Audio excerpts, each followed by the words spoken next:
Con las preguntas solo ardo yo mismo. Quiero encenderme con el silencio que me rodea, que es la única respuesta. ¿Durante cuánto tiempo soportarás que el género perruno, tal y como vas tomando conciencia por tus investigaciones, calle y calle para siempre? ¿Durante cuánto tiempo lo soportarás? Así retoma la pregunta habitual en medio de las preguntas por los pormenores. Me la dirijo a mí mismo y no me molesta a nadie más. Lamentablemente, es más fácil contestar que todas las otras. Soportaré hasta que llegue a mi fin natural. A las preguntas inquietas se opone cada vez más la calma de la madurez. Seguramente moriré en silencio, rodeado de silencio, casi serenamente, pero estoy prevenido. Es como si cierta voluntad maléfica nos hubiera dotado a los perros de un corazón admirablemente fuerte y de pulmones que no se desgastan prematuramente. Resistiremos a todas las preguntas, incluso a las propias, verdaderos baluartes del silencio. Eso es lo que somos. En los últimos tiempos, cada vez reflexiono más sobre mi vida. Busco el error decisivo y culpable de todo, ese que tal vez cometí, pero no lo encuentro. He tenido que cometerlo, pues si no lo hubiera cometido, y a pesar del honrado trabajo de una larga vida, no hubiera conseguido lo que quería entonces, estaría demostrado que aquello que me proponía era imposible, y de hecho se deduciría a la más absoluta falta de esperanza. Observa el fruto de la vida. Primero las investigaciones acerca de la pregunta, ¿de dónde toma la tierra el alimento que nos da? Entonces, era un perro joven, lleno de impulsos y vital, que renunció a todos los goces, eludió todos los placeres, hundió la cabeza entre las patas ante las tentaciones y se puso a trabajar. No era un trabajo científico, ni los estudios, ni el método, ni la intención eran los correctos. Estos fueron errores, pero sin duda no pudieron ser decisivos. Aprendí poco, pues me vi muy pronto separado de mi madre y rápidamente me acostumbré a la independencia. Llevé una vida libre y una independencia temprana es siempre enemiga del aprendizaje sistemático. Pero he visto y oído muchas cosas, he hablado con perros de las más diversas razas y profesiones y, que yo sepa, no he asimilado mal todo esto ni he relacionado mal entre sí las observaciones particulares.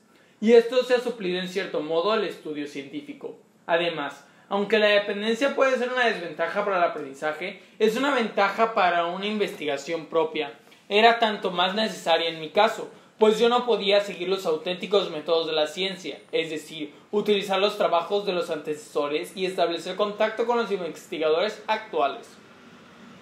Apoyado exclusivamente en mí mismo, comencé desde el principio con la conciencia, muy agradable para la juventud, pero extremadamente demoledora para la vejez, de que el punto final que habría de poner sería también el definitivo. Pero, ¿estuve y he estado tan solo en mis investigaciones? Sí y no. Es imposible que nunca haya habido, ni haya hoy, perros individuales que hayan estado y estén en mi situación. Mi caso no puede ser tan grave. No me desvío ni un ápice de la condición perruna. Todo perro tiene, como yo, el impulso de preguntar, y yo tengo, como todos los perros, el impulso de callar. Cuando tiene el impulso de hacer preguntas, de ser al contrario, mis preguntas solo hubieran producido la más ligera de las conmociones que me llenan de dicha exagerada quizá, y si no me hubiera comportado así, no habría conseguido mucho más. Y lamentablemente no hace falta ninguna prueba de mi tendencia a callar. En el fondo no soy distinto de los demás perros. Por ello, a pesar de la diferencia de opinión y antipatías, todos me reconocerán y yo reconoceré a cualquier perro. Tan solo la cantidad de los elementos de la mezcla es diferente, una diferencia personalmente muy grande, pero mínima tomando en consideración a todo nuestro pueblo. ¿Será posible que la mezcla de estos elementos, siempre presentes, que no haya sido nunca, ni el pasado ni en la actualidad, parecida a la mía en dosificación? ¿Será posible que, aunque se considere esta mezcla poco feliz, no haya otra más infeliz? La experiencia parece indicar lo contrario.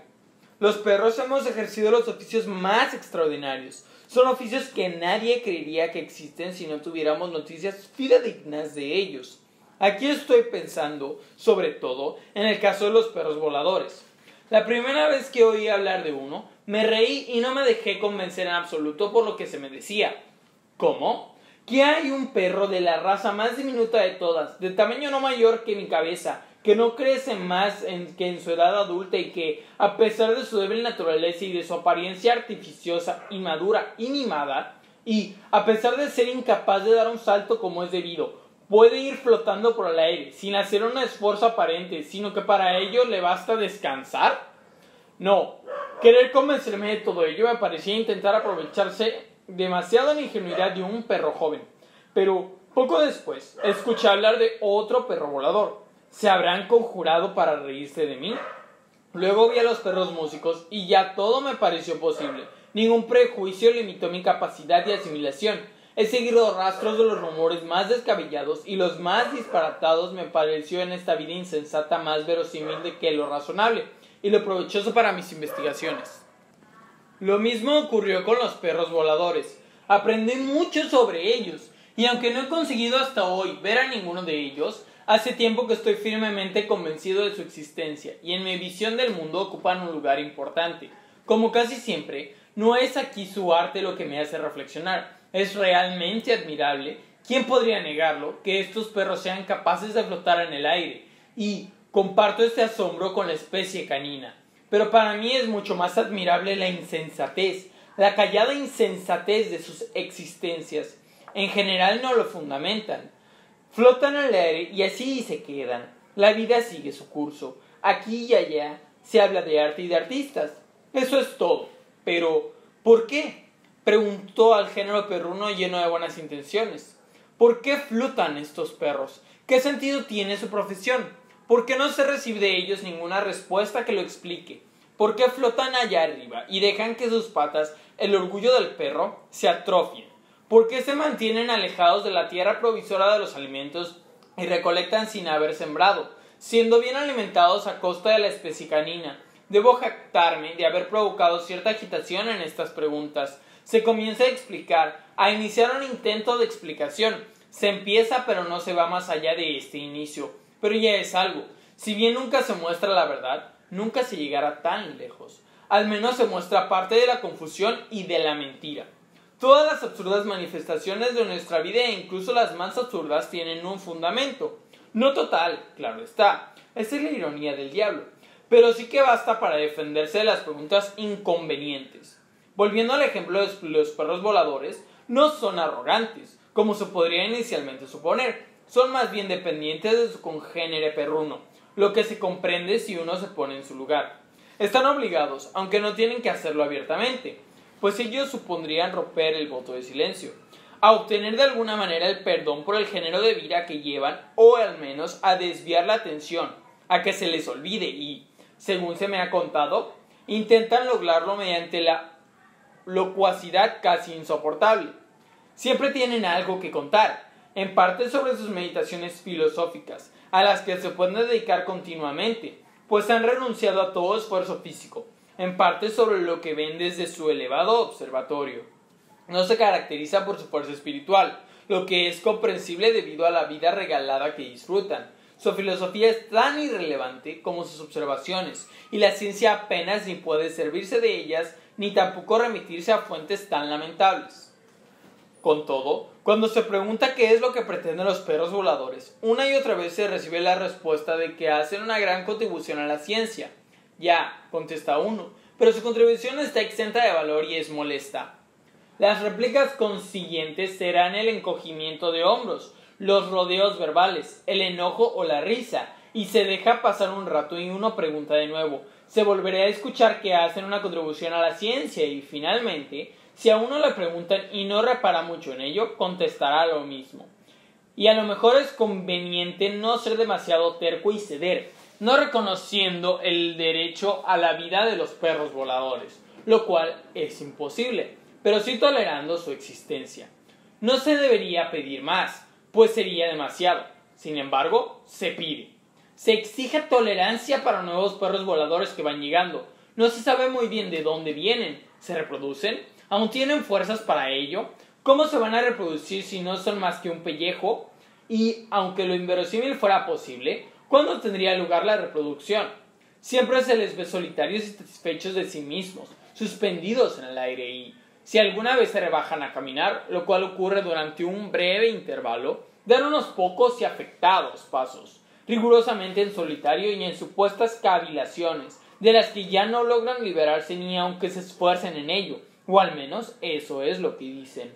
Pero, si no se reprodujeran, sería posible que encontraran perros que renunciaran a la vida sobre el suelo, se convirtieran voluntariamente en perros voladores y que, al precio de la comodidad y de adquirir cierta habilidad, eligieran esta estéril y apoltronada vida. Esto no se puede concebir, ni la reproducción ni la adhesión voluntaria son concebibles. La realidad muestra que siempre hay nuevos perros voladores. De ello se deduce que, por muy insuperables que los obstáculos les parezcan a nuestro entendimiento, una raza existente de perros no se extingue, o al menos no lo hace tan fácilmente, o al menos en toda raza siempre habrá algo que existirá con éxito. Si esto es válido para una raza tan marginal, insensata, de aspecto tan extraño e incapaz para la vida como la de los perros voladores, ¿no habría de serlo para la mía? Sobre todo porque soy un perro de aspecto ordinario, de clase media, de los que al menos en estos contornos son muy frecuentes. No sobresalgo en nada llamó la atención. En mi juventud y en parte de mi vida adulta, antes de que me abandonara y mientras tenía movimiento, fui un perro de buen porte. Especialmente se me elogiaba cuando se me miraba de frente, las patas delgadas, la distinguida posición de la cabeza, pero también mi pelaje gris, blanco y ocre que cuando se encrespaba con sus extremos despertaba admiración. Esto no es extraño, extraña es solo mi manera de ser, pero incluso esta, que no he de perder nunca de vista, está motivada por la naturaleza canina. Si el mismo perro volador no permanece solo, si siempre aparece alguno en el gran mundo perruno, si de la nada siempre extraen descendencia, puedo vivir confiado de no perderme. Naturalmente los de mi condición han de tener un destino especial, y el mero hecho de existir nunca me ayudará de manera perceptible, pues no los reconocería. Somos los oprimidos por un silencio que nos ahoga y queremos romper, mientras que a los otros parece agradarles el silencio, como los perros músicos, que tocaban con aparente tranquilidad. Es tanto en realidad muy nerviosos. De todas formas, esta apariencia es muy fuerte. Uno intenta combatirla, pero se ríe de todos los ataques. ¿Cómo se las arreglan de mi condición? ¿Cómo son sus intentos de vivir pese a todo? Pueden ser diversos. Mientras fui joven, lo intenté con las preguntas. Podría unirme a los que preguntan mucho, y esos serían los míos. Durante cierto tiempo también lo intenté renunciando, pues ante todo me interesan los que deberían responder. Los que interrumpen con preguntas que no sé contestar me resultan repugnantes. Y luego, ¿a quién no le gusta preguntar mientras es joven? ¿Cómo hallar entre tantas las respuestas correctas? Todas las preguntas suenan igual. Lo importante es la intención, y esta permanece oculta, muchas veces incluso para el que las formula. Y además, preguntar es una cualidad de la condición perruna. Las preguntas se entrecruzan. Es como si así se perdiera el rastro de las preguntas correctas. No, entre los jóvenes que preguntaban no encuentro a los míos, y tampoco los encuentro entre los adultos que callan y a los que yo pertenezco. Además, ¿qué pretenden las preguntas? Yo he fracasado con ellas. Quizá los de mi raza sean mucho más listos que yo y empleen medios mucho más efectivos para hacer soportable la vida. Medios que, así me parece, tal vez los ayuden en una emergencia, tal vez los calmen y adormezcan, tal vez cambien su humor, pero que en general son igual de inanes que los míos, pues, por más que miro alrededor, no veo éxitos. Pero me temo que los de mi raza se reconocen antes por cualquier cosa que por sus éxitos. ¿Dónde están los míos? Esta es mi demanda. ¿Dónde están? En todas partes y en ninguna. Tal vez mi vecino sea de mi raza, el que está solo 3 saltos de mí. Nos llamamos de vez en cuando. Él viene frecuentemente a verme, pero no yo a él. ¿Es de él de mi raza? No lo sé. No veo en él nada similar a mí, pero puede ser.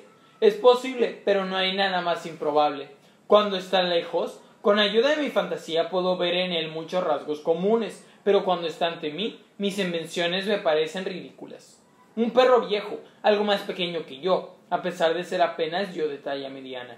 Castaño, de pelo corto, de cabeza cansada y hundida, de paso cansino y que además arrastra la pata izquierda a consecuencia de una enfermedad. Hace mucho tiempo que no mantengo contacto con nadie más que con él, y estoy contento de soportarlo aún con cierto esfuerzo. Al irse le grito amistosamente, es cierto que no por afecto, sino irritado conmigo mismo, pues cuando lo sigo lo encuentro repelente, con esta pata que arrastra y sus 4 traseros demasiado bajos. A veces, cuando lo considero de mi raza, es como si me hiciera burla a mí mismo.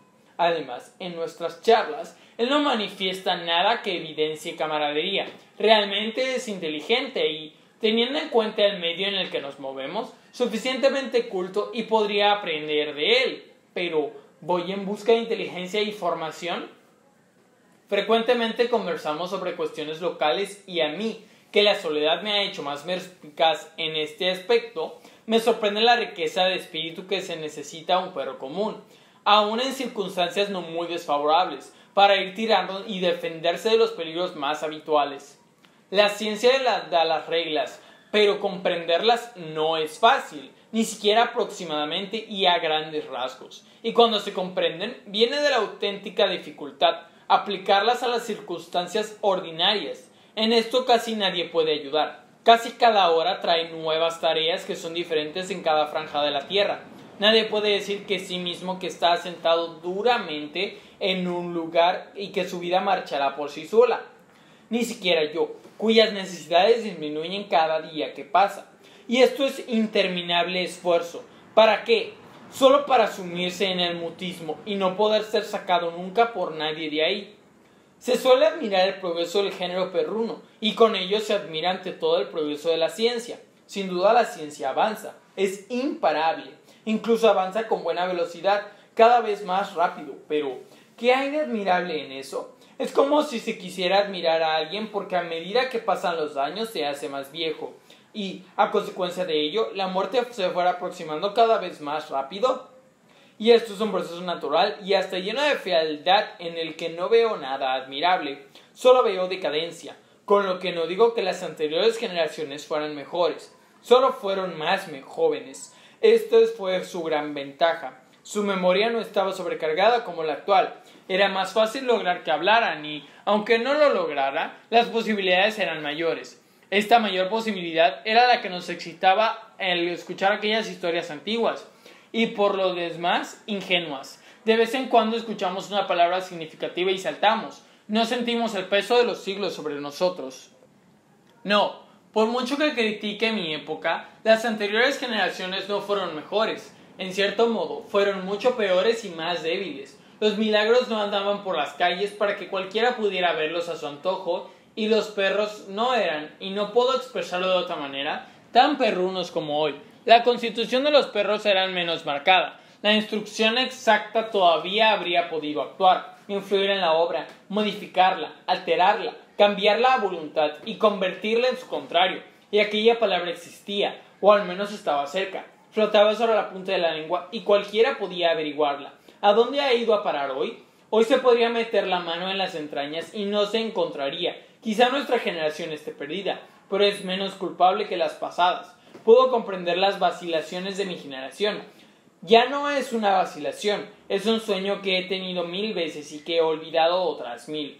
¿Quién nos reprochará este milésimo olvido? Aunque también creo comprender las vacilaciones de nuestros antepasados. No nos podríamos haber comportado de otra manera. Casi quisiera decir, dichosos de nosotros que no fuimos los que tuvimos que cargar con las culpas, por poder ir desde un mundo oscurecido por otros, con un silencio casi inocente, hacia la muerte.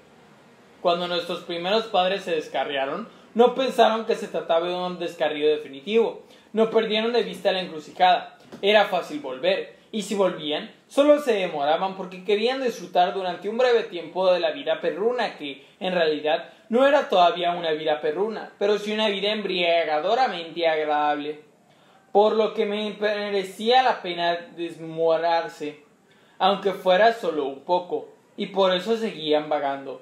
No sabían que, al observar el curso de la historia, dedujimos que el alma se modifica con más rapidez que la vida misma y que, Cuando ellos empezaron a gozar de la vida perruna, ya debían tener un alma canina desde tiempos antiguos y no estaban tan cerca del punto de partida como a ellos les parecía o les quería hacer parecer su vista, que gozaba todos los placeres perrunos.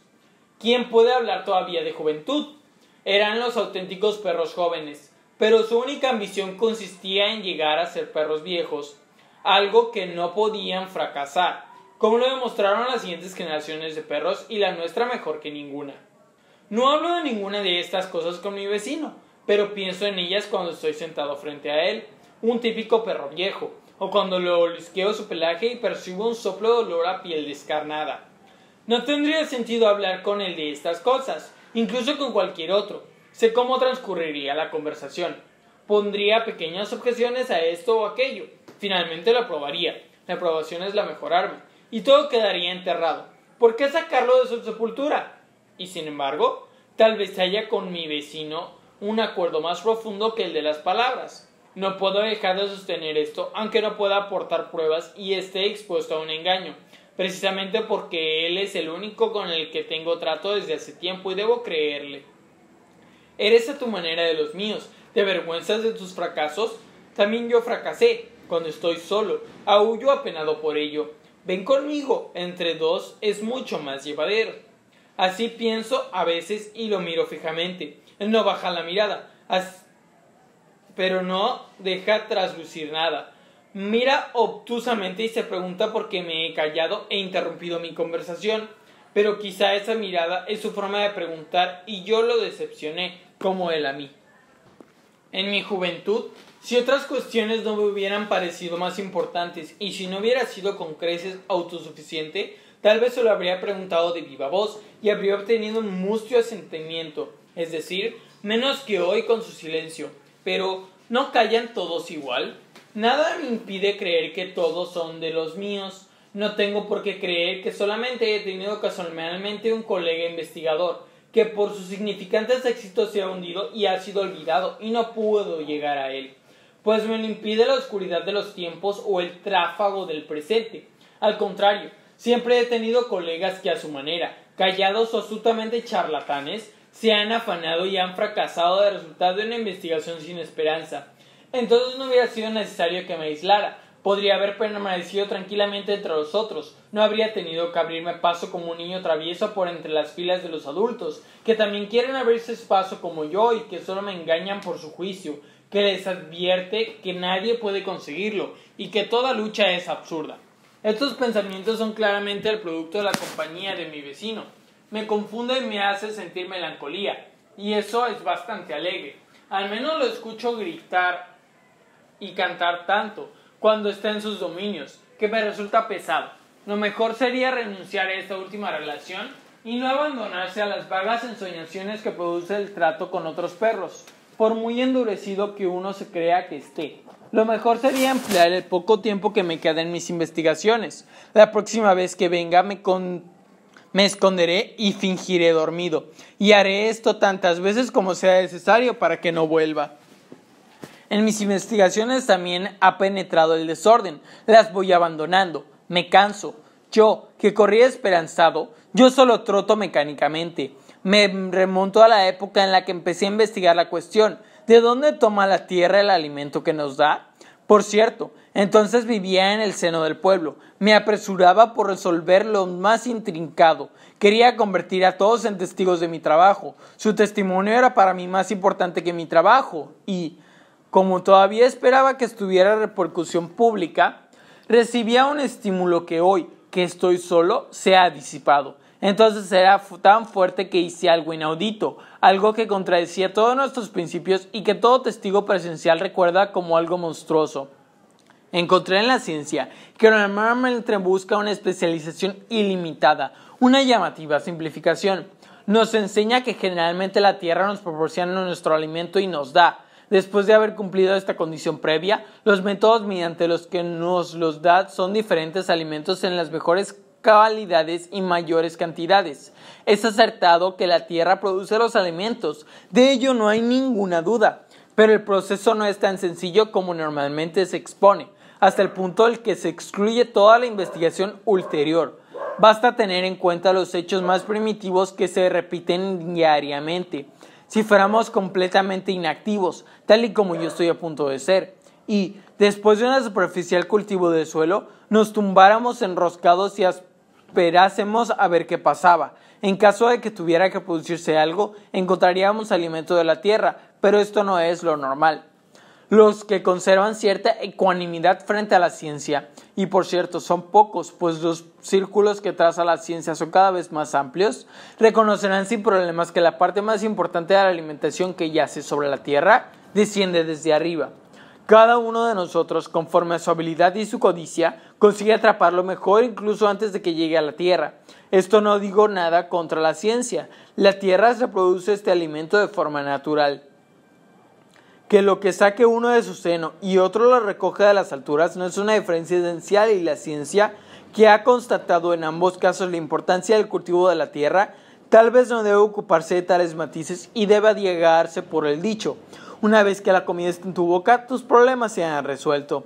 Solo que me parece que la ciencia, al menos de forma velada y parcial, se ocupa de estos temas, que no conoce dos métodos para la obtención de alimento: el cultivo del suelo propiamente dicho y el trabajo complementario y de perfeccionamiento en forma de dichos, danzas y cantos. A mi juicio, me parece ver aquí una división en dos modalidades, no completa, pero sí suficientemente clara. Según mi opinión, el cultivo del suelo sirve para obtener ambas clases de alimentos y es siempre imprescindible. Los dichos, las danzas y los cantos están menos relacionados con la alimentación de la tierra en sentido estricto y sirven principalmente para que el alimento nos caiga de arriba. En este aspecto, la tradición parece confirmar mi punto de vista. Aquí la ciencia se atreve a defenderse. Sí, ¿cómo pretende la ciencia? Esas ceremonias solo deben servir al suelo, para darle de alguna manera fuerza, para recibir el alimento desde arriba. Tendría que estarle susurrado, bailado y cantado a ras de tierra. A mi entender, la ciencia no exige otra cosa. Y ahora viene lo llamativo. El pueblo, con todas sus ceremonias, se dirige a las alturas. Esto no atenta contra la ciencia, ella no lo prohíbe. Deja al agricultor libertad. Su doctrina solo piensa en la tierra, y si el campesino las pone en práctica sobre la tierra, la ciencia está satisfecha, pero su razonamiento debería, a mi juicio, exigir más.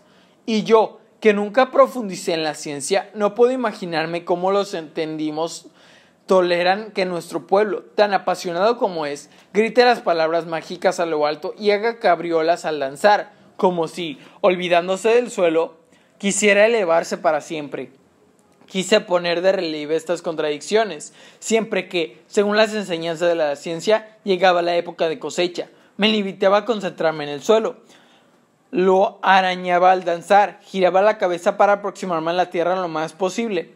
Más tarde hice un agujero para el hocico y canté, y declamé de tal manera que solo me oyera la tierra y nadie más, ya estuviera junto a mí o a una altura superior. Los resultados de la investigación fueron escasos. A veces no obtenía la comida y ya estaba a punto de alegrarme de mi descubrimiento.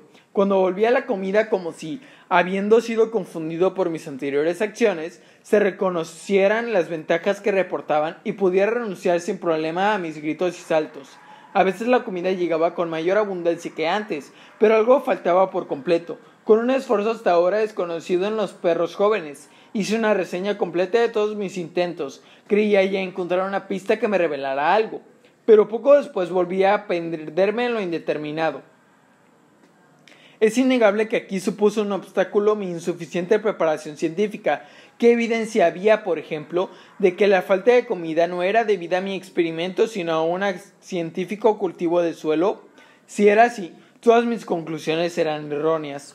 Bajo determinadas condiciones, habría obtenido un experimento satisfactorio si hubiera conseguido el alimento sin trabajar la tierra en absoluto, solo con ceremonias dirigidas a las alturas o si, con ceremonias exclusivamente terrenas, no lo hubiera obtenido. Intenté algo semejante, pero sin creer firmemente en ello y no bajo las condiciones experimentales plenas, pues, según mis creencias inconmovibles, es necesario el mínimo de cultivo del suelo, y aunque los herejes que no lo creen tuvieran razón, no podrían demostrarlo, porque estamos conminados a asperjar el suelo, y hasta cierto punto es inevitable que lo hagamos.